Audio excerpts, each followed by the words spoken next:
Hello.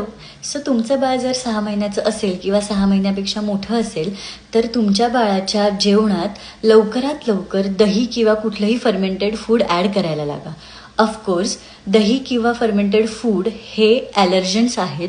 So जर तुम्ही पहिल्यांदा बाळाला देत असाल तर प्लीज कमी क्वांटिटीमध्ये द्या आणि 3-4 वेळेला देऊन बघितल्यानंतर बाळाला काही त्रास होत नाही आहे ना, वोमिट किंवा काही रॅश होत नाही आहे ना, हे बघा.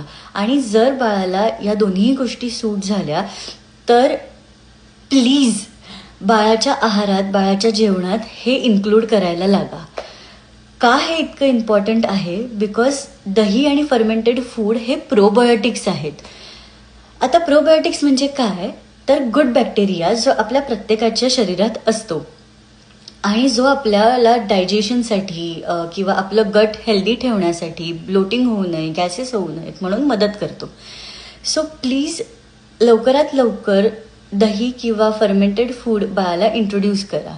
फर्मेंटेड फूडमध्ये काय काय येतं तर इडली, डोसा किंवा पूर्ण नाचणी असते जी अख्खी नाचणी, ती सुद्धा तुम्ही भिजवून 1 दिवस पूर्ण भिजवा आणि नंतर ती मिक्सरमधनं काढून 1 दिवस फर्मेंट करायला ठेवा आणि त्याचा डोसासुद्धा तुम्ही बाळांना देऊ शकता. सो ऑफकोर्स डोसा 6-7 महिन्याचं बाळ खाणार नाही, पण नक्कीच 8-9 महिन्यानंतरचं बाळ तुम्ही छोटे छोटे तुकडे केले तर ते खाऊ शकतं. इडली तुम्ही स्मॅश करून बाळाला देऊ शकता आणि दही तर खूपच बेस्ट आहे बाळासाठी.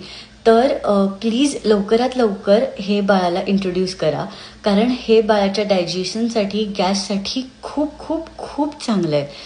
जनरली आपलंसुद्धा जेव्हा पोट खराब होतं तेव्हा आपण दही भात खायला लागतो.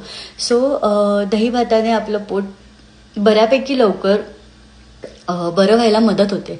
So I would highly recommend की जर तुमचं बाळ 6 महिन्यापेक्षा मोठं असेल तर बाळाला हळूहळू दही आणि फर्मेंटेड फूड इंट्रोड्यूस करायला लागा.